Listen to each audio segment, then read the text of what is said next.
so anticipated in rugby, in sport in general. And the sea of red has arrived over the last few days. It asks you to come together and put everything out there that you've got. That is one of the great Lions test tries.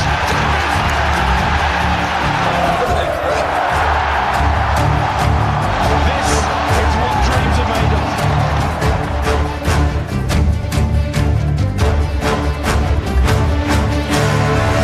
That's it! The wait is over for South African rugby. Come on! Please, please, give them something to play for, something to understand. He's away! He's punching the air! Great opportunity, one great potential to do something remarkable. This is the last time you wear that jersey. Pakistan. It's done! It's dusted! Archiving!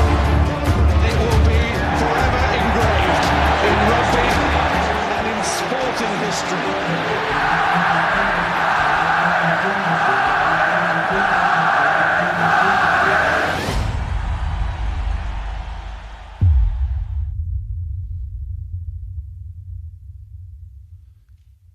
Ladies and gentlemen, please welcome Managing Director of the British and Irish Lions, Ben Calverley, and the head coach for the South Africa Tour in 2021, Warren Gatland.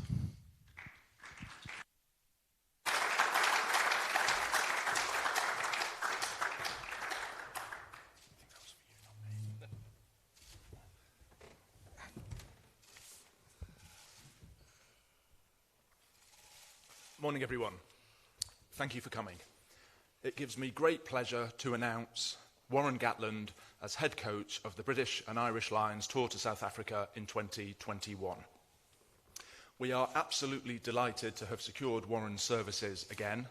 He is a truly exceptional coach and his professional record speaks for itself. Having been head coach of the Lions for 2 consecutive tours, Warren arguably understands this very special touring side as well as anybody in the world game. Warren's contract will start in August of 2020 and will work on an exclusive basis until the conclusion of the tour 12 months later. The reason why we've made the appointment 2 years before the tour starts is so that Warren can be heavily involved in planning the logistical, the scheduling and other elements of the tour, which is something that he and I were very keen to ensure was possible. We are all very much looking forward to working alongside Warren and firmly believe that his appointment gives us the best chance of success in 2021. Let me now hand over to the Lions head coach, Warren Gatland. Thanks, Ben. Everyone, I'm incredibly excited about this appointment, and as Ben mentioned, it gives me a great opportunity to be involved in the early parts of planning, preparation and scheduling for this tour. South Africa is a great country to tour. They have a proud rugby history and tradition. It's a tough place to go and tour, but really excited about the challenges ahead. The hospitality in South Africa will be amazing, and the journey over the next 2 years as we plan for the tour and look forward to what will be an exciting, challenging, tough rugby challenge in South Africa is something that both the fans and everyone can really get excited about. Warren, congratulations on the appointment. You said after the last tour to New Zealand that you hated parts of it and you were done with the Lions. You've obviously decided to go again. Why the change of heart? Look, I love the Lions as a concept. There were parts of the New Zealand tour that were incredibly challenging. Any Lions tour for players and coaches involved, it's probably the hardest thing that you'll ever do as a coach in terms of planning and preparation, and the scrutiny of the press is always something that's at the forefront of a Lions tour. But one of the things about when I reflected back on New Zealand is the hospitality that we had there, the atmosphere in the games. That was incredible. And being part of the Lions and the opportunity to go to South Africa potentially to finish something. There's some unfinished business, having been involved as head coach in the previous 2 tours. So when I met Ben and we spoke briefly about the potential to, was I interested? I couldn't turn my back on this challenge, and to think about the possibility of going and leading the Lions in South Africa was something that I know it's going to be tough. It's going to be a real rugby hotbed in terms of going over there, and the Lions in the past have always found it quite difficult given their history, how physical they are in the game, with the game, how passionate they are. But I felt and spoke to my family and thought, this is something that I really couldn't turn my back on. The official schedule's yet to be announced, but if, as expected, it's shorter with less games, 5 weeks, 8 games, will that be enough time to find your best 15, 23 and give players enough of a chance to impress you for selection?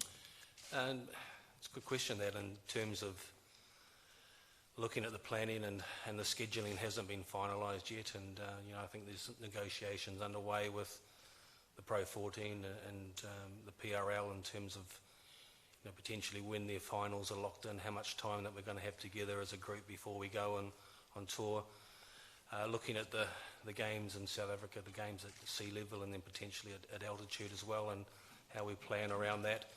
And then given the opportunity for those players having enough game time before you select the first test. Now, one of the things that we have done in the last previous tours is we've said to all the players in the squad that we've guaranteed them a start in the first 3 games, and I felt that's been a real positive for those players that have felt that they've had that opportunity, because it gives you a chance to put yourself in the shop window, so to speak, and if you play well and the team plays well, then you've got perhaps an opportunity to be a part of that Test 23 or the Test 15. So we may have to look at that. Do you go with a little bit more preconceived ideas about what your potential test team might look like from the start, and perhaps pick accordingly? So it's a long way off, but definitely those thoughts have been going through my head already in terms of how we look at the planning and the selection of the squad, and potentially the selection of the lead-up games before the first test. What we do know at the moment is you're going to need a new captain with Sam Warburton retiring. If you were choosing your British and Irish Lions captain now, who would it be? maybe a top 3 contenders. Look, I don't know. First of all, I think it's going to be someone who's got the respect potentially of everyone in the squad. I mean, ideally, you want someone to be coming from a team that's been performing well and been successful. So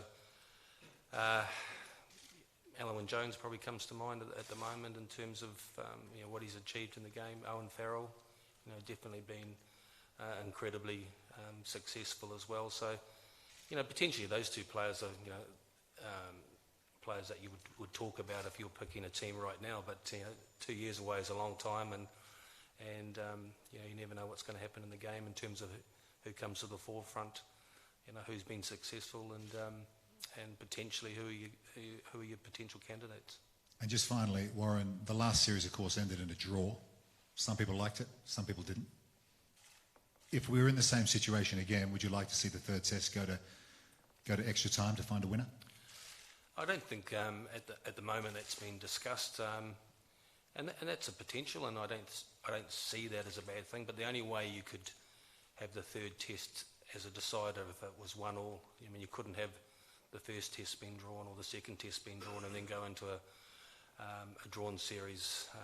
So it would have to be a 1-1 scenario going into the 3rd test, and if that was drawn, then potentially you could go into extra time. But looking back on that, we came away having toured New Zealand and getting a drawn series, and I think we can take a lot of pride in what we achieved. But something I think was pretty special with what happened after that 3rd test is that I think we have one of the most iconic photographs of all time when you see those players of both the All Blacks and the Lions intermingled with Sam Warburton and Kieran Reid sort of holding the trophy aloft. And I think that's definitely going to be one of the iconic photos that will go down in history as part of Lions heritage. Thank you. Question for Ben. Ben, you've not done a formal recruitment process this time. Were there any other candidates you had in mind, or was it a case of just going out and getting Warren and convincing him to do it again? There was one candidate that we had in mind. It was Warren, and we made sure that we got him. And Warren, you mentioned continuity in the past as being key from Lions Tour to Lions Tour. You've got it now, obviously, with yourself doing it for third time in a row. Will that be something you'll look at when it comes to picking your squad and your assistant coaches as well? Yeah, that's been important. It's been definitely one of the things that, having been involved in 2009, and given that you have limited preparation time, limited time on tour, if there is potentially a reduction in the number of games, then definitely those people that have been part of previous tours, it does mean you don't have to reinvent the wheel, and that's not just from a coaching aspect or from players that have been on previous tours. We've had continuity with a lot of the management team as well, in terms of the background management, strength and conditioning, and the medical team as well. So that's definitely been an advantage for us, having some of that continuity of people who understand the pressures of a Lions Tour, what it's like, and have also got some familiar relationships as well that can sort of fast track a lot of the difficulties that you might have potentially if you're bringing a whole new group together for the first time. Warren, because you're talking about the potentially shorter tour, if you don't give players the chance to put their hand up on the pitch, does that leave you at a slight disadvantage, and are you going to continue to lobby to have as close to what you had in New Zealand as possible? Yeah, look, it does. That's going to be hard, and from my experience, one of the biggest things to try and achieve on a Lions Tour is not about what you do on the field, it's what you do off the field. You try and get some harmony within that team where everyone's pulling together to do the best that they possibly can for the whole of the squad. And so I've got to make sure that I get that right and make everyone feel a part of it. Ironically, and I've mentioned this before, as the tours get potentially shorter, I mean, what Clive Woodward did in 2005, having two teams, it's probably the easiest solution if you wanted it. But then that, does that undermine and devalue the jersey, and does that sort of split the squad apart? So we spoke about that, and it's not the pathway that we want to take. We want to try and pick a group of players that we want to keep pretty tight, and it's just how we manage them and make them feel that definitely if you do get selected, that you've got a chance to.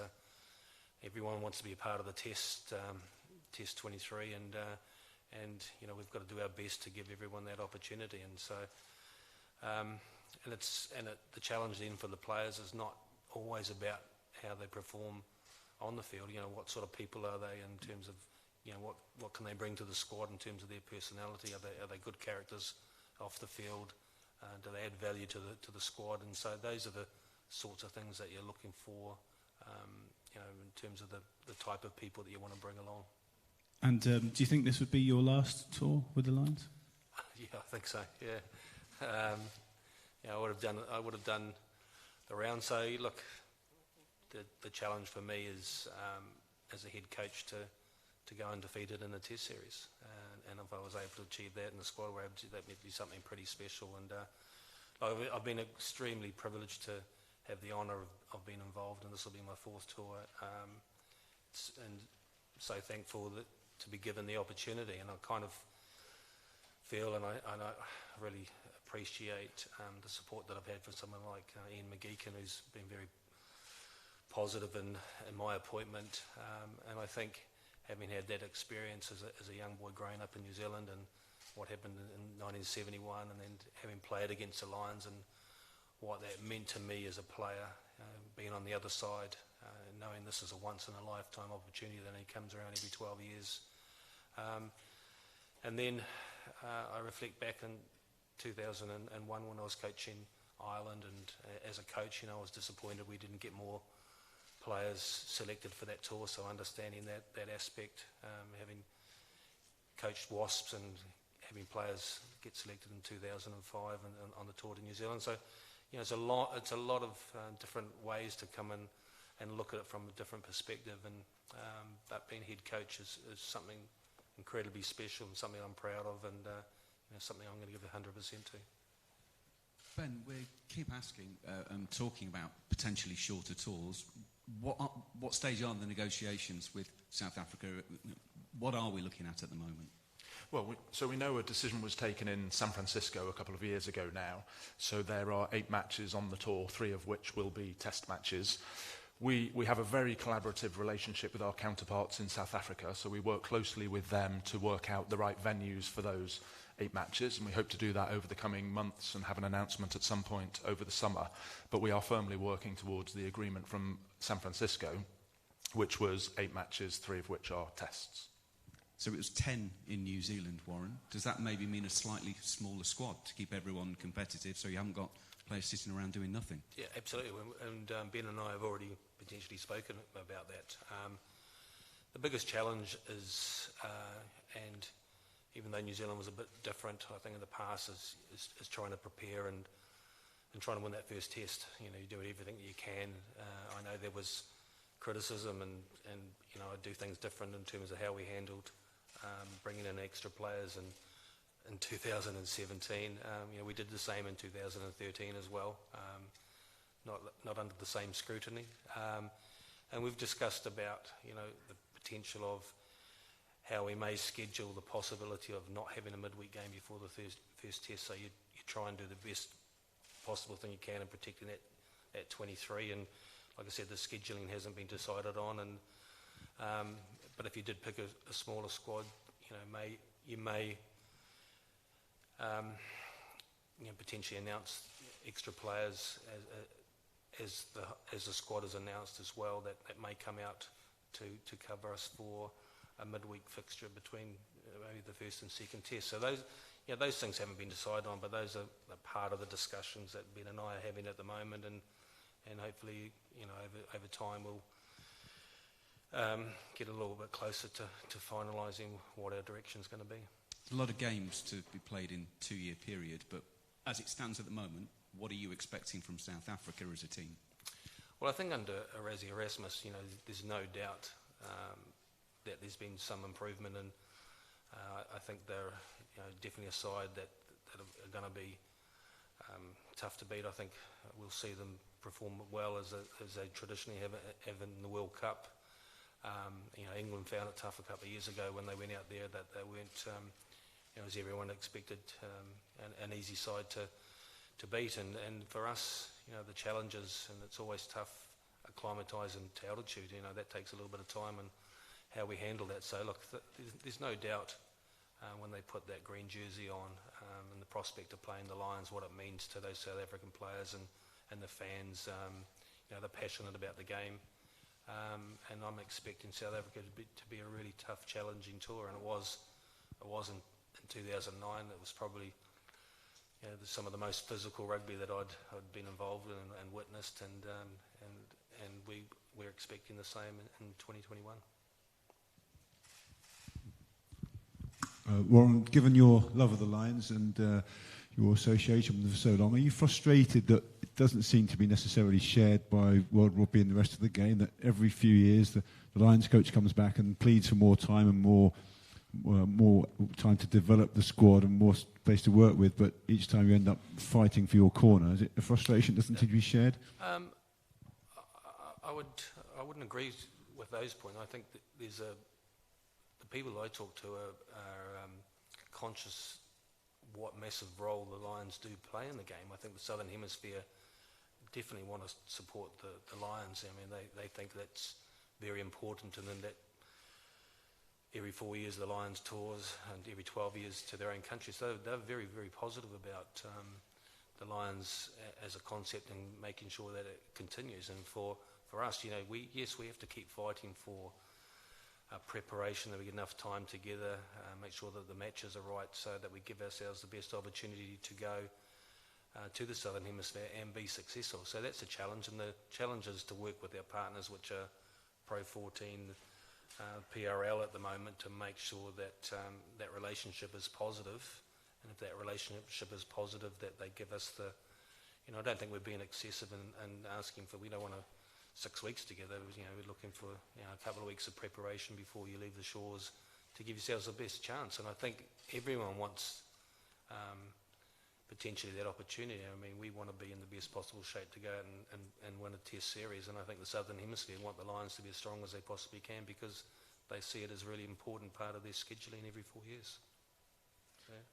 I would add to that, if I may. So as Warren said, we do have a very good relationship with all the different stakeholders across the world game, and we make a real effort to get out there and strengthen those relationships continually.